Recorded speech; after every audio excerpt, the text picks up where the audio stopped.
Assalamualaikum warahmatullahi wabarakatuh. Perkenalkan, nama saya Muhammad Uldan Hadi. Saya akan memberikan edukasi tentang nilai-nilai Pancasila dan implementasinya pada tantangan era globalisasi. Globalisasi itu adalah proses keterhubungan antar negara yang membuat pertukaran teknologi, informasi, budaya, dan juga ekonomi. Dan semua perputaran ini terjadi sangat cepat.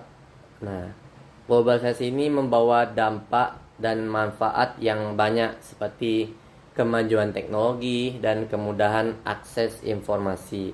Namun, globalisasi juga dapat memberikan dampak negatif, yaitu seperti masuknya budaya barat dan budaya-budaya yang merusak atau bertentangan dengan nilai bangsa.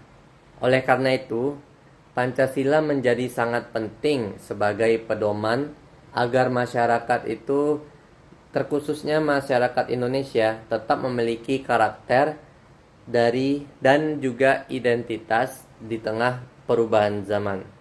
Baiklah, itu sekian pembukaan dari saya, dan materi selanjutnya akan dibacakan oleh teman saya. Perkenalkan, nama saya Elza Maisheli dengan NIM 21022062. Saya di sini akan melanjutkan materi tentang implementasi dan tantangan nilai-nilai Pancasila di era globalisasi.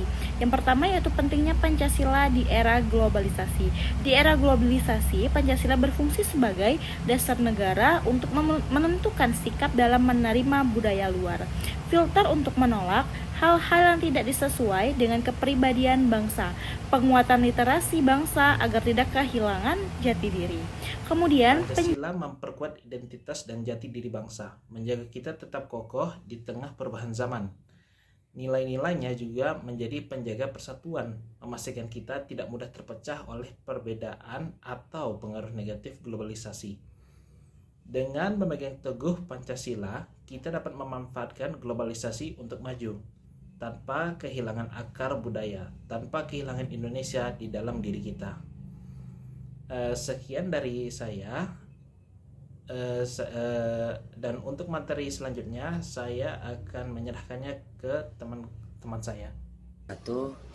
Perkenalkan, sebelumnya nama saya Ali Fatil Haki, NIM 19063038. Di sini saya akan menjelaskan materi implementasi nilai-nilai Pancasila dari sila pertama, ketuhanan yang Maha Esa. Nilai ketuhanan mendorong kita untuk tetap beriman dan berakhlak serta saling menghormati perbedaan agama. Di tengah arus globalisasi, kita tidak boleh mudah terpengaruh budaya asing yang bertentangan dengan ajaran agama. Toleransi antar umat beragama harus terus dijaga untuk menghindari konflik. Lalu sila yang kedua, kemanusiaan yang adil dan beradab. Sila ini menekankan penghormatan terhadap martabat manusia. Implementasi di era digital antara lain menolak kekerasan, perundungan, rasisme, dunia nyata maupun media sosial. Kita juga menghindari penyebaran hoaks dan ujaran kebencian serta menjunjung tinggi nilai-nilai kemanusiaan. Sila ketiga, persatuan Indonesia.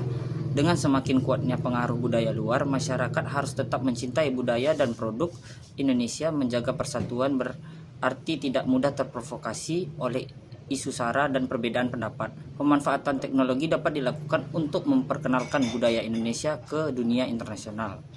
Sila keempat, kerakyatan dalam permusyawaratan dan perwakilan.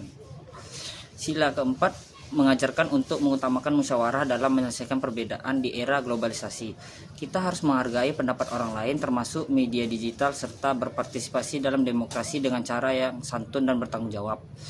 Lalu yang terakhir, sila kelima, keadilan sosial bagi seluruh Indonesia. Sila kelima mengajarkan agar seluruh masyarakat memiliki kesempatan yang sama untuk sejahtera. Implementasinya antara lain menjalankan budaya gotong royong, menggunakan teknologi untuk meningkatkan pendidikan dan ekonomi, serta menghindari korupsi dan diskriminasi. Saya Dinda Putri Dwira dengan NIM 2104259 akan menjelaskan materi tentang tantangan penerapan nilai Pancasila di era globalisasi.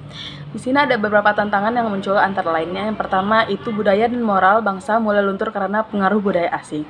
Yang kedua ada meningkatnya sifat individualis, konsumtif, dan gaya hidup hedonis. Yang ketiga, maraknya radikalisme, hoaks, dan ujaran kebencian di media sosial. Yang keempat, ada kesenjangan ekonomi akibat kompetisi global. Yang kelima, ada konflik karena perbedaan politik dan identitas kelompok. Jadi tantangan-tantangan ini dapat melemahkan persatuan bangsa jika tidak diatasi dengan baik. Sekian penjelasan dari saya. Nama saya Taufikur Rahman. Kali ini saya akan membacakan atau menjelaskan yaitu upaya mengatasi tantangan. Untuk menjaga keutuhan nilai Pancasila, berbagai upaya dapat dilakukan di antara lain memperkuat pendidikan karakter sejak dini yang berbasis Pancasila. Tentunya ini juga menjadi suatu hal yang perlu dilakukan untuk mengatasi tantangan yang memang sulit untuk menegakkan Pancasila. Yang kedua adalah meningkatkan literasi digital untuk menyaring informasi. Sangat perlu tentunya. Yang ketiga yaitu menghidupkan kembali nilai gotong royong dan kepedulian sosial yang memang sudah banyak hilang tentunya di negara kita ini, apalagi di era globalisasi seperti ini. Itu menghidupkan kembali nilai mencintai dan melestarikan budaya Indonesia. Sekarang kan lebih banyak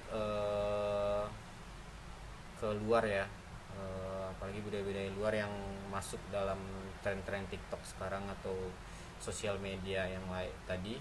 Makanya kita juga seperti di poin kedua tadi, yaitu meningkatkan digital untuk menyaring informasi gitu.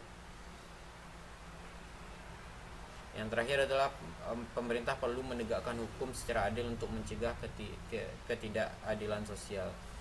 Ya sesuai dengan Pancasila gitu. Memang harus pemerintah lagi yang harus bekerja. Perkenalkan, nama saya Alivia Najif Asyam dengan NIM 210240. Adapun kesimpulannya dari saya adalah globalisasi membawa dampak positif dan negatif agar masyarakat Indonesia dapat mengambil manfaat tanpa kehilangan jati diri. Nilai-nilai Pancasila harus diterapkan dalam kehidupan sehari-hari. Dengan menjadikan Pancasila sebagai pedoman bangsa, Indonesia akan tetap kuat, bersatu, dan berkarakter di tengah arus perubahan dunia. Baiklah, itulah kesimpulan dari saya. Sekian, terima kasih.